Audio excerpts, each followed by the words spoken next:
베레아의 형제들은 바울을 항구로 피신시키지만 유대인들이 추격해 올까봐 마음이 놓이지 않아 아덴으로 출항하려는 배에 함께 올라 무려 320km나 떨어진 아덴까지 데려다 주죠. 바울은 아덴으로 가는 배 위에서 주님의 오묘한 섭리와 신비로운 인도하심을 새삼스럽게 느끼지 않을 수가 없었습니다. 오늘은 아덴에서 바울이 그리스도의 심장으로 거룩한 격분을 쏟아내는 장면을 살펴보도록 하겠습니다. 첫째로 그리스도인의 격분은 우상을 보고 격분합니다. 16절입니다. 바울이 아덴에서 그들을 기다리다가 그 성에 우상이 가득한 것을 보고 마음에 격분하여 바울은 베레아 형제들의 배려로 아덴에 무사히 도착하죠. 자신을 내려주고 되돌아가는 베레아 형제들에게 실라와 디모데를 빨리 자신에게 오게 해달라고 부탁합니다. 베레아에서 아덴은 배로 4일 걸리는데 실라와 디모데가 아무리 빨리 온다고 해도 10여일은 좋게 걸릴 겁니다. 아덴에 홀로 남은 바울은 더욱 동역자가 필요했습니다. 바울은 자신의 불편을 무릅쓰고라도 실라와 디모데가 박해받는 곳에서 그리스도의 제자를 어떻게 양육하는지 경험하기를 원했습니다. 바울은 동역자를 자신의 도구가 아닌 귀한 영혼으로 여겼기 때문에 영혼을 살리는 훌륭한 사역자로 세워지기까지 끊임없는 관심을 기울이고 있는 것을 알 수 있습니다. 바울은 실라와 디모데가 아덴에 오면 하나님은 과연 우리에게 어떤 사역을 허락하실지 기대하면서 아덴 이쪽 저쪽을 둘러보기 시작합니다. 아덴은 오늘날의 아테네입니다. 그리스 신화의 지혜와 전쟁의 여신 아테나에서 유래되었죠. 아덴은 위대한 철학자 소크라테스, 아리스토텔레스 그리고 플라톤의 활동했던 그 철학의 본거지로 철학과 예술과 문학과 역사와 연극과 건축과 그리고 민주주의의 요람이라고 할 수가 있습니다.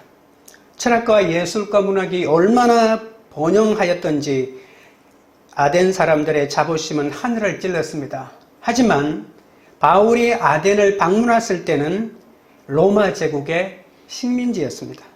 하지만 로마의 식민지로 전락하여 정치 영향력은 다 상실했지만 그 명성은 여전하였기 때문에 로마 제국의 지성인들이라고 하면 평생에 한 번은 내가 아덴에 가보고 싶다라고 하는 동경의 도시이기도 했습니다. 바울은 아덴에서 가장 높은 언덕 광장에 있는 아테네 여신을 위한 파르테논 신전을 보았고 아크로폴리스 남쪽 기슭에 17,000명 관객을 수용하는 디오니소스 극장도 보았고 그 아래 동남쪽에 기둥만 무려 104개로 이루어진 그리스에서 가장 큰 신전인 제우스 신전도 보았습니다. 이렇게 온 도시가 크고 작은 신전들, 신상들, 제단들로 가득 차 있었습니다. 그런데 바울의 눈에는 세계 최고라는 그들의 자부심이 만들어낸 결과가 고작 도시 전체에 가득한 우상밖에 없다는 걸 알게 되었죠. 철학과 예술과 문학의 도시라고 했는데 어떤 도시보다 더 심한 우상의 도시에 불과했던 것이죠. 그래서 바울은 마음에 격분했던 겁니다. 격분하다라고 하는 말을 헬라어로는 파록시노라고 합니다. 이 발작하는 분노를 말합니다. 원문에는 바울이 영어로 그러니까 성령의 힘으로 격분했다고 이렇게 표현하고 있습니다. 그러니까 분노의 주체는 바울이 아니고 바울의 영이라고 할 수 있죠. 바울의 영은 예수 그리스도 안에서 새롭게 거듭난 영으로 성령님과 소통하는 영이라고 볼 수가 있습니다. 바울의 격분은 아덴의 부정부패나 불의에 대한 단순한 격분이 아니라 우상숭배에 빠져있는 인간들에 대한 안타깝고 원통한 마음의 반응이라는 겁니다. 고작 쇠붙이나 돌조각에 지나지 않는 우상을 섬기는 이 아덴 시민들의 영적 무지와 결국은 죄악으로 멸망할 수밖에 없는 영혼들에 대한 애통한 마음으로 진노하시는 성령의 거룩한 격분인 것이죠. 여러분 구약성경 민수기 25장에서도 하나님의 격분인 파룩신호가 나옵니다. 하나님의 은혜로 애굽 노예에서 해방된 이스라엘이 시딤에서 모압 여인들과 음행을 저지르고 바알 부호를 숭배하지 않습니까? 그때 하나님이 격분할 때 바로 이 파룩 신호라고 하는 이 단어를 씁니다.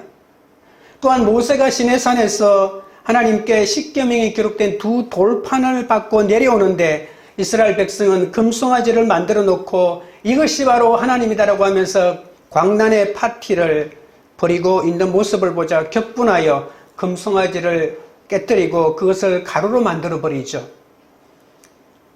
가나안 땅에 정착한 이스라엘은 농사를 지으면서 틈만 나면 가나안 우상을 섬겼습니다. 우리가 믿는 하나님은 농사를 짓는 신이 아니기 때문에 농사 짓는 땅에 들어왔으니 농사를 잘 지어 풍성한 수확을 얻게 해주는 바알신을 섬겨야 한다라고 이렇게 믿었던 것이죠. 이것은 그들의 핑계에 불과했습니다. 이때 하나님은 또한 경노하셨죠. 우상의 도시 아덴을 본 바울 속에 계신 성령이 지금 격분하고 계십니다. 바울은 아덴을 보자마자 격분한 것이 아니라 아덴의 절비한 신전과 신상과 제단들을 차례로 둘러보고 차오르는 영의 분노로 마침내 격분한 것입니다.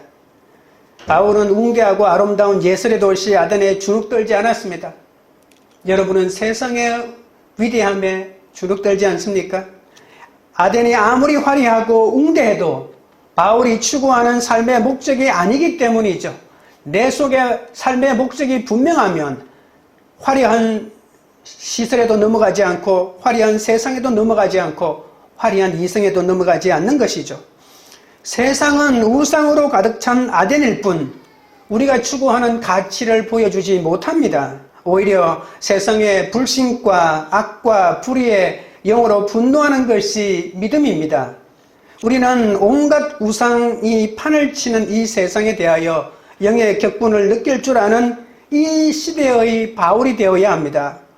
이 현란한 아덴에서 예수님의 제대로 당당하게 살며 이 땅 너머에 있는 영원한 나라를 바라보아야 하지 않겠습니까?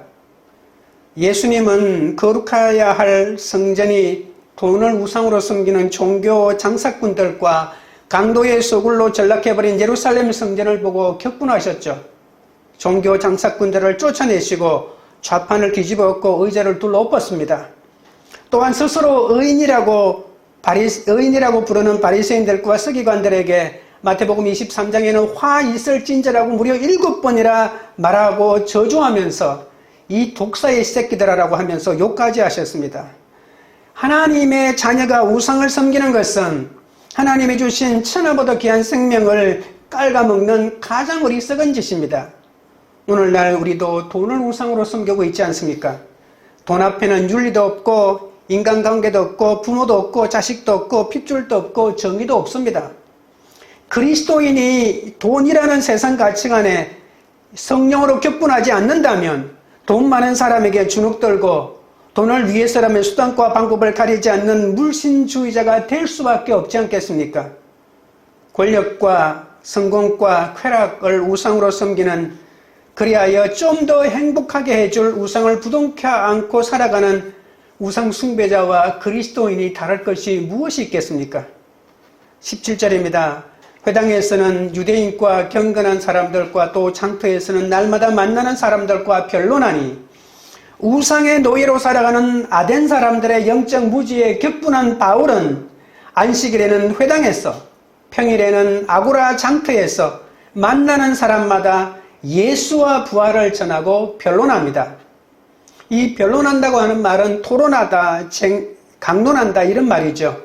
아덴의 유대인 회당에도 유대인들과 유대교로 개종한 이방인들이 있었습니다.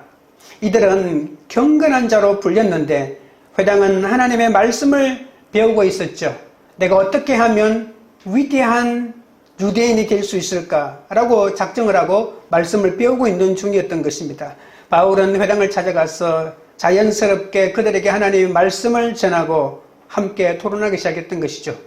말씀을 전하는 방법은 구약 성경의 한 본문을 읽고 그 뜻을 풀이했던 겁니다. 아고라로 불리는 장터는 물건을 사고 파는 이 시장 기능뿐만이 아니라 집회와 재판, 그리고 자유 토론이 가능한 일종의 광장이었습니다. 어떤 주제든 자유 토론이 늘 있었기 때문에 하나님의 말씀을 강론하고 논쟁을 벌였던 것이죠. 그러나 교양 있는 아덴 사람들에게는 말씀이 들리지 않았습니다. 그런데도 바울은 제자들을 사랑으로 기다리면서 아덴의 영혼들을 불쌍히 여기면서 복음을 전하기를 멈추지 않았던 것이죠. 적용 질문 드립니다.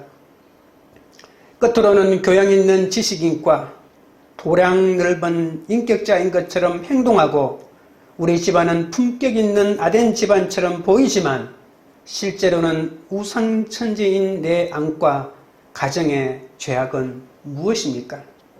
둘째는 이 시대의 세상 가치관에 격분해야 합니다. 18절입니다. 어떤 에피쿠로스와 스토아 철학자들과 바울과 쟁론할세 어떤 사람은 이르되 이 말쟁이가 무슨 말을 하고자 하느냐 하고 어떤 사람은 이르되 이방 신들을 전하는 사람인가 보다 하니 이는 바울이 예수와 부활을 전하기 때문이래라. 바울의 설교를 듣고 논쟁을 벌이던 사람 가운데는 에피쿠로스와 스토아 철학자들이 있었습니다. 복음을 전하기 위해서 삶의 현장으로 나가면 이 시대의 세상 가치관들이 복음을 막았습니다. 그때 우리는 어떻게 해야 할까요? 에피쿠로스주의는 주전 4세기에 에피쿠로스라고 하는 사람에 의해서 시작되었는데 만물은 너무 자질구레하기 때문에 정신의 쾌락이 인간이 추구할 수 있는 최고선이라고 말했습니다. 그러니까 정신을 중시하고 물질과 육체를 천시하면서 고통과 공포와 죽음의 염려에서 벗어나 마음의 평정을 얻는 것이 제일 중요하다고 강조했죠.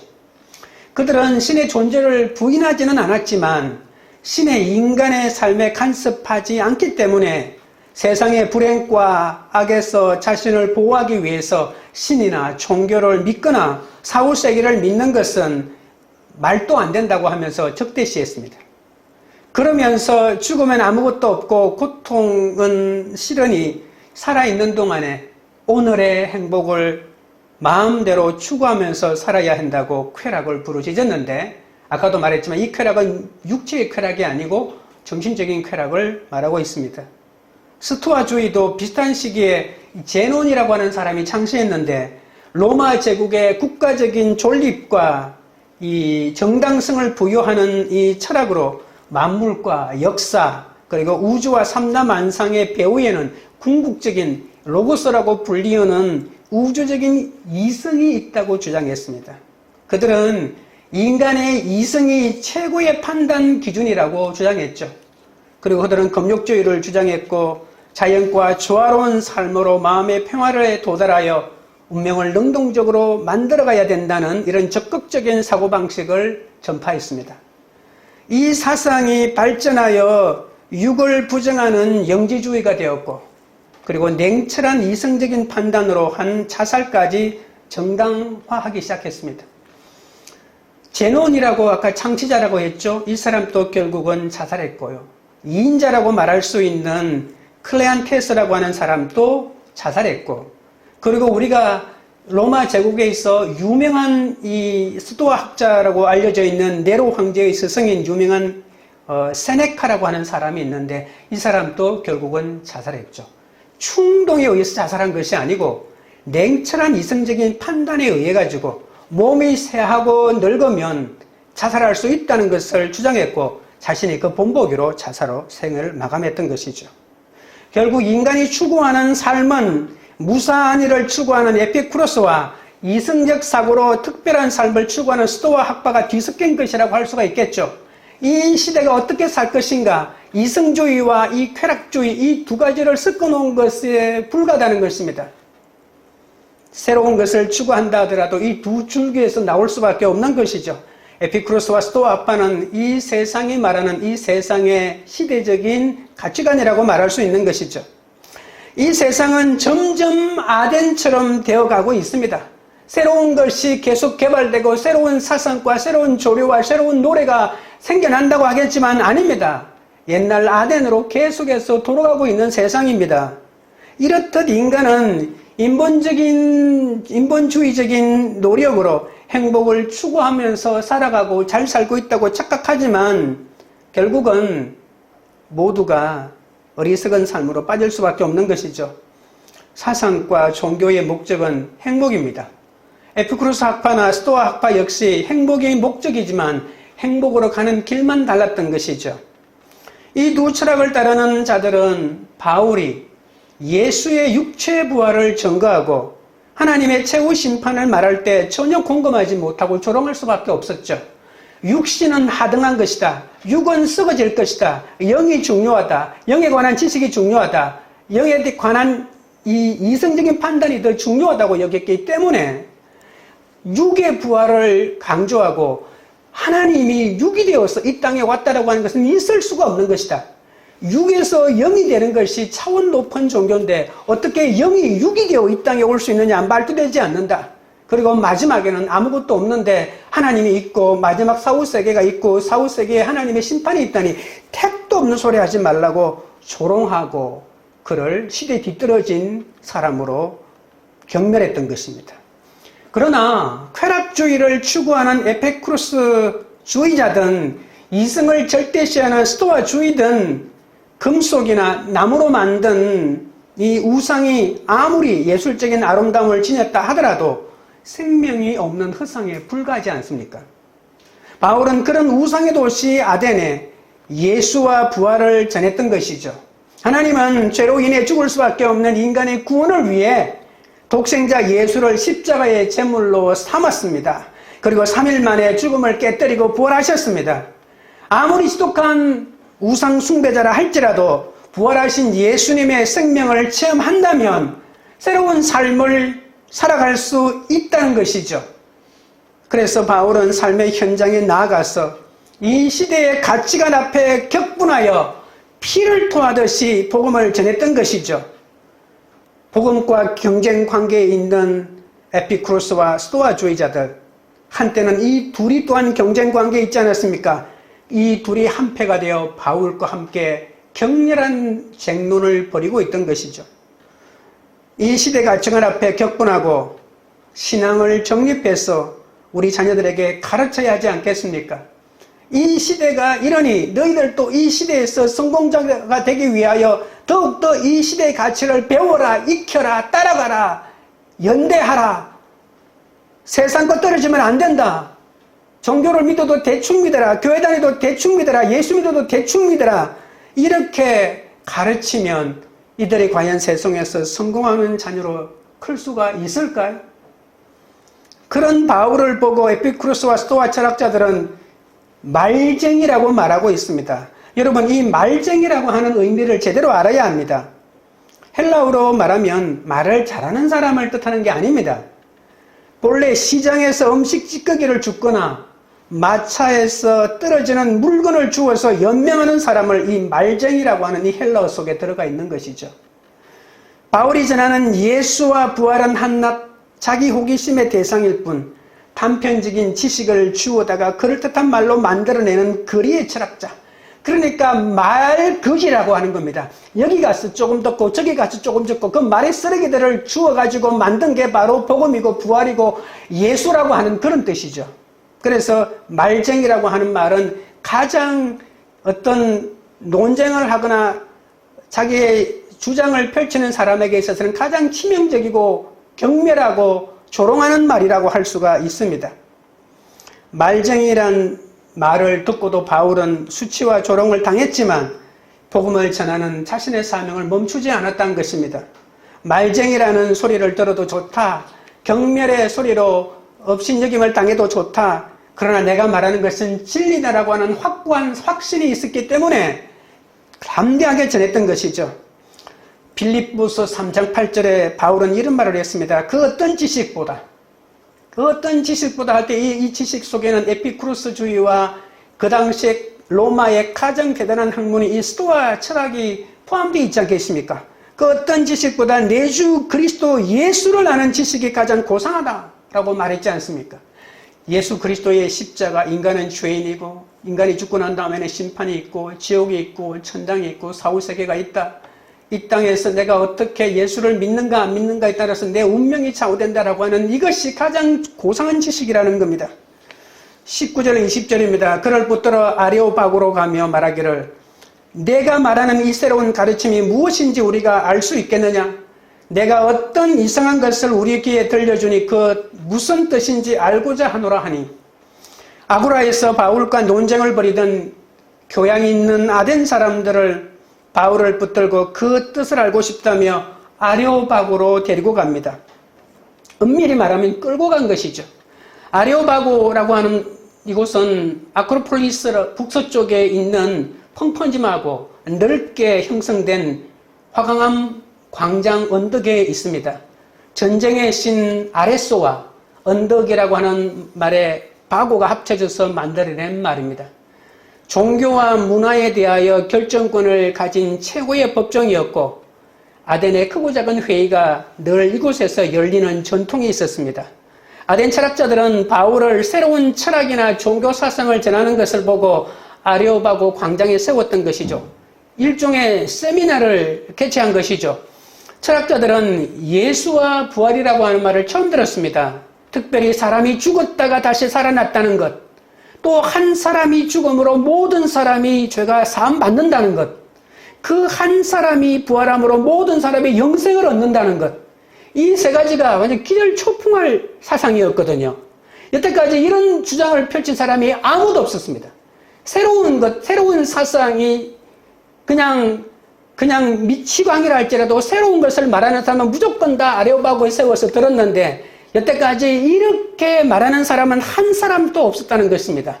그들의 상식과 그들의 논리로는 도저히 받아들일 수 없는 내용이 있기 때문에 예수와 부활이라고 하는 세미나 제목을 걸어놓고 집중적으로 듣고 질문하는 시간을 가지기를 원했던 것이죠. 그러나 이들은 예수의 부활을 믿고 싶어서 그랬던 것은 아닙니다. 단순히 지식욕 때문이었죠. 바울이 아무도 알아두지 못하고 조롱하는 이 시대의 가치관이 싸우는 전쟁터로 끌려갔듯이 우리도 붙들려 가야 합니다. 여러분, 우리가 전하는 예수 그리스도를 논쟁거리로 올려놓고 비아냥거리는 그들에게 당당하게 예수 그리스도의 진리를 말할 수 있어야 합니다. 그리고 거기에 끌려가고 비아냥거리는 것을 두려워해서도 안 됩니다. 이 땅에서 치열한 싸움을 피하고 좋은 것이 좋다는 이 평화만을 추구하는 것은 복음이 아닙니다. 복음은 어떨 때는 거룩한 격분을 하고 아주 치열한 논쟁을 하고 쟁론을 벌이는 것이 복음입니다.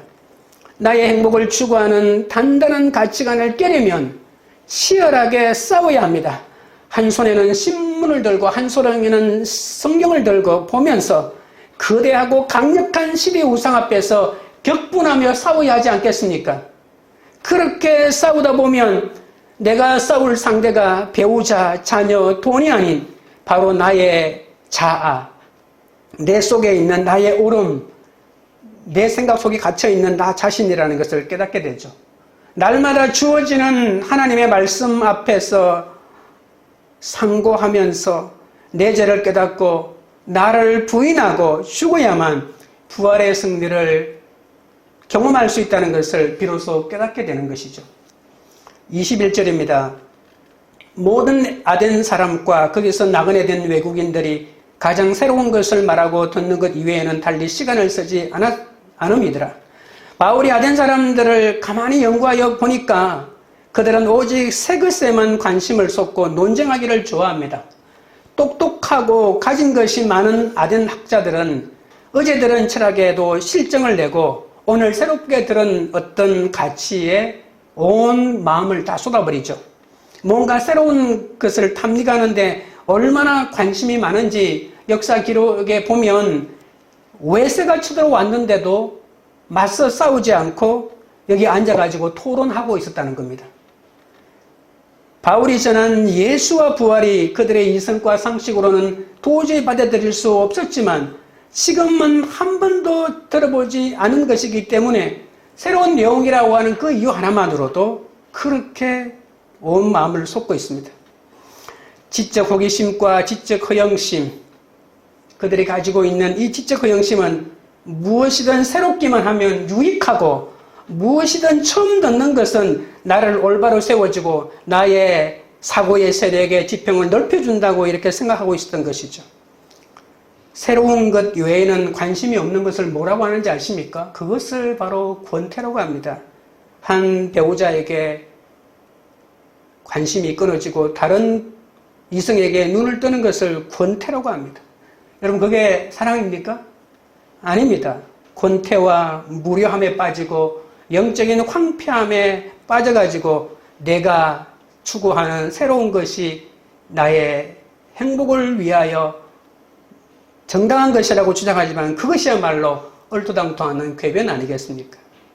그럴 때 보이는 새로운 철학과 새로운 종교적인 교양의 모습을 보여주지만 그것은 비열하게 짝이 없는 음란함 아니겠습니까? 주님은 이 세상의 특징을 악하고 음란하다고 말했습니다. 그들이 추구하는 것이 정말 행복을 추구하는 것 같지만 결국은 그 마음속에 도사리고 있는 그 음란을 추구하는 것이죠. 이 시대 정신의 쾌락주의와 금욕주의는 방법만 다를 뿐 이 세상의 악을 합리화시켜주는 멸망과 죽음의 길을 같이 달려가고 있지 않습니까? 그러나 바울의 새로운 가르침은 인생의 목적은 행복이 아닌 거룩이라고 합니다. 악하고 음란한 인간의 본성을 거스르는 가르침, 그것이야말로 인간을 영원한 행복에 이르게 만드는 것이라고 말하는 것이죠. 지금 질문 드립니다. 내 생각과 행동에 영향을 주고 있는 아직도 떨쳐버리지 못한 미신이나 비성경적인 태도는 무엇입니까? 아직도 애지중지 추구하는 세상 가치관은 무엇입니까? 셋째는 종교심이 많은 것을 보고 격분하는 겁니다. 22절입니다. 바울이 아레오바고 가운데 서서 말하되 아덴 사람들아 너희를 보니 범사에 종교심이 많도다. 바울이 아레오바고 정상 한가운데 서서 설교합니다. 설교 첫 마디가 뭡니까? 너희가 범사에 종교심이 많다는 거죠. 모든 면에서 종교적이다라고 하는 그런 뜻입니다. 온 도시가 크고 작은 신전과 신상과 재단들로 가득 차 어떤 도시보다 우상이 심했다는 말이죠. 종교심이 더 크다고 올바로 사는 게 아닙니다. 종교심이 크다고 하나님과 더 뜻대로 사는 것도 아닙니다. 참된 종교의 기준은 종교심이 아니라 인간이 경배하는 대상에 의해서 판가름 나지 않습니까? 내가 어떤 경배의 대상에 대하여 내 온 마음을 쏟고 있는지가 중요한 것이죠. 아덴 사람들이 그 탁월한 종교심으로 세운 신상과 제단은 고작 세보치와 돌조각에 불과하다는 겁니다. 여러분, 그렇게 이성이 뛰어나고 새로운 사상에 탁월한 그들이 고작 하는 것이라고 하는 게 세보치나 나무나 돌로 신상을 세워놓고 그 앞에 절하는 것이라고 하는 사실이 믿어지십니까? 그들의 그 많은 탁월한 종교심이 무슨 의미가 있습니까? 돌이나 나무 조각에 절하고 있는데요. 그래서 바울이 말한 종교심이 많다는 것은 한마디로 말하면 미신이다라고 하는 겁니다. 종교심은 미신을 말하며 귀신을 두려워한다는 말 아니겠습니까? 두려워하니까 절하고 두려워하니까 모든 게 두려움의 대상이니까 나를 두렵게 하는 모든 것 앞에 재난을 만들어 놓고 절하는 거 아니겠습니까? 가장 새로운 것만 찾는 지적 호기심 안에는 사실 귀신에 대한 엄청난 두려움이 숨어 있다는 겁니다. 수많은 신을 섬기면서도 새로운 신이 등장할 때마다 새로운 신상과 새로운 재난을 만든 이유가 뭡니까? 저렇게 내가 모르는 처음 듣는 저 신이 진짜 신일 수 있다. 저 신을 경배하지 않으면 저 신이 나에게 화를 줄 수 있다라고 하기 때문에 그 신도 내가 섬기는 것이죠. 수많은 신을 섬기면서도 새로운 신을 등장할 때마다 새롭게 섬기니 어떻게 사람이 견뎌낼 수가 있겠습니까? 그것도 모자라 빠뜨린 신이 혹시 있을까 두려워서 알지 못하는 신이라고 하는 재단까지 만들어 놓지 않았습니까? 23절입니다. 내가 두루다니며 너희가 위하는 것들을 보다가 알지 못하는 신에게라고 새긴 단도 보았으니 그런즉 너희가 알지 못하고 위하는 그것을 내가 너희에게 알게 하리라. 바울은 아는 것이 힘이라면서 새로운 지식을 찾아 끊임없이 방황하는 아덴 사람들에게 내가 너희에게 알게 하리라고 하면서 설교를 계속합니다. 타락한 인간에게 지식은 알면 알수록 하나님이나 된 것처럼 교만하게 만들 뿐입니다. 바울은 대단한 아덴 사람들의 지성 안에는 두려움과 교만이 감춰져 있음을 정확하게 간파하죠. 아무리 종교심을 가지고 있어도 구원받지 못하기 때문에 바울은 사랑으로 격분하는 것입니다. 아덴 사람들은 죄 때문에 생각과 마음이 어두워져서 만물을 보고도 하나님을 전혀 알지 못합니다. 인간의 생각에서 만들어낸 신을 섬기고 사람의 기술과 고안으로 금이나 은이나 돌에 형상한 우상을 섬긴다고 죽음에 대한 두려움을 이길 수 있겠습니까?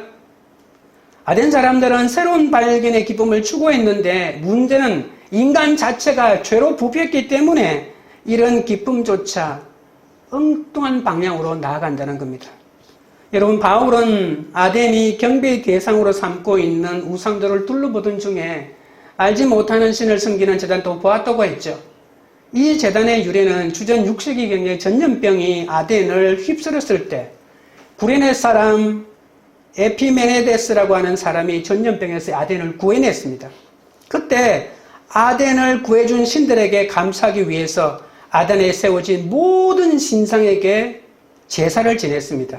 그런데 혹시 우리가 몰라서 제사하지 못하는 신이 만약에 있다면 그 신이 노해서 다시 우리에게 전염병을 줄 수도 있다고 두려워했기 때문에 그때 알지 못하는 신이라는 제단을 만들었다는 겁니다. 우상은 사람의 손끝에서 빚어지기 전에 사람의 마음속에서, 사람의 생각 속에서 먼저 빚어지죠. 사람의 생각이 온갖 종류의 신들을 만들어낸다는 말입니다. 그러고도 혹시나 생각하지 못한 신이 있을까 두려워하니까 인간이 얼마나 미신적인지 알 수 있는 것이죠. 바울은 담대하게 너희가 알지 못하는 신을 내가 알게 해주겠다면서 자신을 경멸하고 상식과 사리에서 벗어난 이상한 말을 하는 이상한 놈이라고 하는 그 취급을 받으면서도 그들에게 한 번도 들어보지 못한 예수와 부활에 대하여 강력하게 선포하는 것이죠. 그런데 그 새로운 이야기는 아덴 사람들의 호기심과 지적 호기심만 채우기에 충분했을 뿐 그들의 믿음으로까지 나아가지는 못했습니다. 내일 일은 알든 모르든 두려운 건 마찬가지입니다. 내일 일을 모르면 모르는 대로 두렵고 알면 아는 대로 두렵습니다. 그러니까 믿을 만한 우상을 만들어 놓고 나의 노후를 보장해 줄 것 같은 돈을 섬기고 자식을 섬기고 학벌을 섬기고 외모를 섬기는 온갖 우상을 만들어 놓는 것이죠. 우상의 지배를 받으면서 나는 내가 믿는 이 우상 때문에 노후를 안락하게 보낼 수 있다고 그냥 자신에게 계속 주문을 거는 것입니다.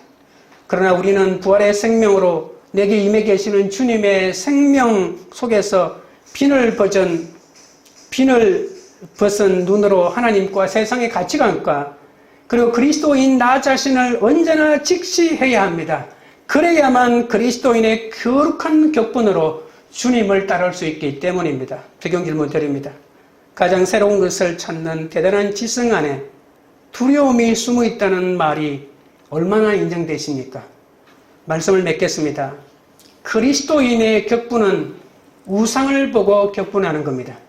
쇠붙이나 돌조각에 지나지 않는 우상을 섬기는 영적 무지로 멸망할 수밖에 없는 영혼들에 대한 애통한 마음이 있어야 합니다. 그리스도인의 격분은 이 시대의 세상 가치관에 대하여 격분합니다.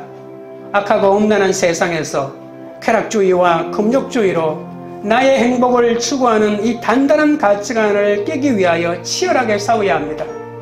성경과 신문을 들고 거대하고 강력한 시대의 우상 앞에서 싸워야 합니다. 그리스도인의 격분은 종교심이 많은 것을 보고 격분합니다.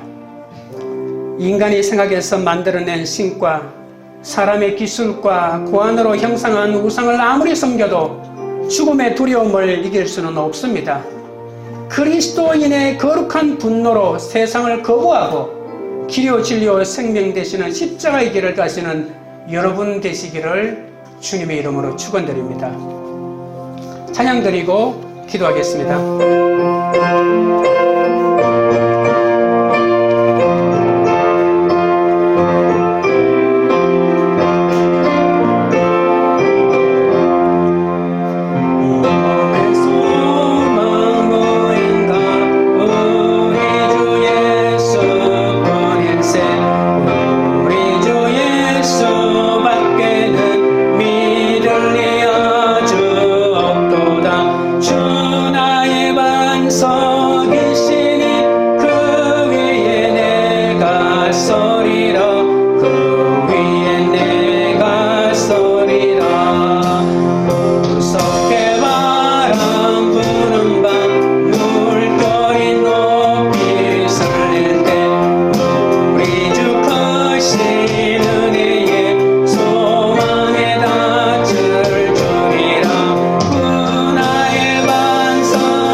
끝으로는 교양 있는 지식인과 아량 넓은 인격 차인 것처럼 행동하고 우리 집안은 품격 있는 아덴 집안처럼 보여도 실제로 내 속에는 우상 천지가 있고 우리 가정에는 죄악이 가득합니다.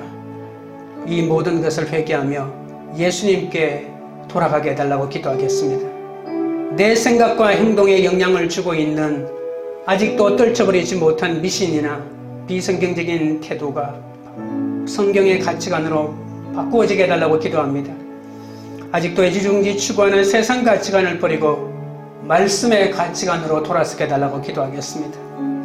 가장 새로운 것을 찾는 대단한 지성인 흉내를 내며 유행을 따라가고 세상 가치를 탐닉하지만 그 속에 두려움이 있다는 것을 인정하고 죽음을 이기는 부활의 신앙을 가지게 해달라고 주의 세 번 부른 다음에 하나님께 나가겠습니다. 주여! 주여! 주여! 거룩하신 하나님 우리 아버지여, 끝으로는 교양 있는 지식인과 도량 넓은 인격자인 것처럼 행동하지만 아버지 하나님이여, 내 속에는 얼마나 많은 우상이 가득 차 있는지 모릅니다. 우리 집안은 품격 있는 아덴 집안처럼 보이지만 실제로 그 속에는 죄악이 가득 차 있사오니 주여 불쌍히 여겨주시고 회개하고 예수님에게 돌이키는 은혜를 허락하여 주시옵소서. 내 생각과 행동에 영향을 주고 있는 아직도 떨쳐버리지 못한 미신이나 비성경적인 태도가 있사오니 아버지 하나님 이것이 바꾸어지게 하여 주시옵소서. 아직도 애지중지하는 세상 가치관을 버리고 말씀의 가치관으로 새롭게 살아가게 하여 주시옵소서. 가장 새로운 것을 찾는 대단한 지성인 흉내를 내고 있지만 아버지 하나님이여, 실은 유행을 따라가고 세상 가치를 탐닉하지만 그 속에는 두려움 아버지 하나님이 있다는 것을 고백하오니 불쌍히 여겨주시고 죽음을 이기는 부활의 신앙을 가지도록 아버지 하나님이 역사하시고 붙잡아 주시고 인도하여 주시옵소서. 하나님 아버지, 저는 내 손으로 어떤 형태의 우상도 만든 적이 없지만 제 마음속에는 온갖 우상들로 가득 차 있습니다. 그 모든 우상의 출처가 바로 나 자신이기 때문에 결국 나라는 우상을 섬기는 우상 숭배자에 지나지 않으면 불쌍히 여겨 주옵소서. 영원히 경배할 하나님을 나의 지적 호기심을 채우는 대상으로 여긴 저의 교만을 용서하여 주옵소서. 나의 행복을 추구하는 단단한 가치관을 깨기 위해 오늘도 성경을 들고 신문을 보면서 거대하고 강력한 이 시대의 가치관 앞에 성령의 격분으로 치열하게 싸우도록 인도하여 주옵소서. 날마다 주어지는 하나님의 말씀 앞에 묵상하면서 내 죄를 깨닫고 내 생각과 내가 옳다는 가치관을 다 부인함으로 부활의 승리를 경험하기 원합니다. 악하고 음란한 세상 앞에서 교양 있는 지식인이나 아량이 넓은 인격자 행세를 하며 살지 않게 하시고 오직 예수 그리스도를 믿어 인생의 목적이 행복이 아닌 거룩임을 고백하게 하여 주옵소서. 아덴 사람들은 지식으로 포장하고 있지만 그 속에는 두려움과 원망과 슬픔 속에서 살아갔습니다. 인생의 전쟁에서 우리의 한계를 인정하고 아직도 버리지 못한 각종 미신과 성경적이지 못한 모든 관습을 버리게 하여 주옵소서. 우상으로 생긴 두려움을 회개하고 힘든 사람을 찾아가서 부활의 예수를 전하는 이 역할을 감당하도록 도와주옵소서. 세상은 이미 굳어진 자기 지식 때문에 예수의 부활을 받아들이지 않고 세상 지혜로는 절대로 알 수 없사오니 예수님을 아는 지식이 이 세상에서 최고임을 고백하면서 누구에게든 담대히 복음을 전하는 우리가 되도록 역사하여 주옵소서.